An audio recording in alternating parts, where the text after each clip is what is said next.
mar walbo guurka la fududeeyo zinadaa yaraata mar kasta oo guurku adkaadana zinadaa fududaata limaada lianna labadan jinsi adiga ma kala celin kartid labadan jinsi haddii aan la kala celin karaynin dariiqii xalaasha haddii uu adkaado dariiq xaaraama isku raadsanaya saas daraaddeed baa waxaa laga maarmaana rag iyo dumarba in la fahmo waaqica la joogo iyo meesha la joogo iyo wadciga la joogo iyo xaaladda lagu jiro saas daraaddeed guurka in la fududeeyo guurka in la fududeeyo oo ama ha noqoto meherka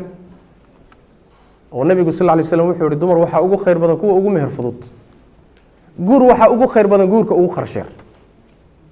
ma aha inaga saan u haysano dad badan u haystaan oo faanfaan iyo ha lagaa sheego iyo ha la sheego iyo heble iyo hebel waxaasay dhigteen iyo kana la sameeyey iyo yani xataa dadka qaarkood yani caqli xumadooda waxay gelayaan daymo aan caadi ahayn oo wax kalifay uusan jirin wax duruufoo kalifaysana ayna jirin waxay ku bixinayn haddana macno la-aan australia maalin aan tegey baa waxaa la ii sheegahayay intaan joogay baa aroos dhacay waa magaalada melbourne waxaa laigu yidhi 2 wiig ka hor baa mid soomaaliya aroostay wax badan ma haysanine lacago fara badan buu dayn ku qaatay lacagihii wuxuu ku kharash gareeyey arooskii xataa waxaa laigu yidhi ilaa 40 mise 30 kun oo dollar baa wuxuu ka bixiyey diyaarad helicoptero inta lagu qaado magaalada korkeeda lagu soo wareejinayo ninkan nin adeer u ahaa oo ii waramayey baa wuxuu ii sheegay arooskoodu markuu dhammaatay wiig arooskii intaasoo kharasha lagu galay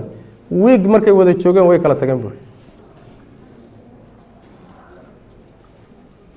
asagii waxoogaagii markay ka kala intuu burburiyey banaanka ku soo dhacay baa hooyadii iyo aabihii baa la soo hadlay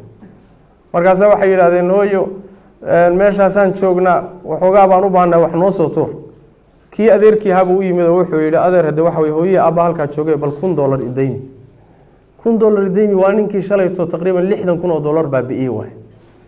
maantana hooyadii iyo aabihiiba wuxuu u leeyahay $1 buu u leeyahay caqli xumo ka weyn adiga weligaa miyaad aragtay waa nooc safaha way safiihnimo waay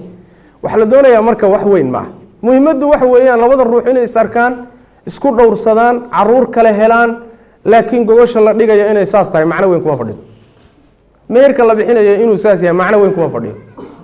magacan iyo hala sheego macno weyn kuma fadhido muhiimadda laga aadaa muhiimaddu maxay tahay muhiimaddu waxa weeyaan gabadhuna inay ku dhowrsato wiilkuna gabadha ku dhowrsado intaa in yani waxa weeye xoogga la saara loo baahay wixii kaleeto oo dhanna la fududeeyo heer waxay gaadhi khaliijkoo kale hadda markaad tagto khaliijka sacuudigan joogi jirnay sacuudiga gabdhihii iyo wiilashii waa isu baahan yihiin waa dad koray guur bay u baahan yihiin haddana maca daalika gabadhii halkaasay ku guumaysoobaysaa wiilkiina banaankaasuu taagtaagan yahay oo waa wareegeysanaya 4 sac kolba telefoon buu diraya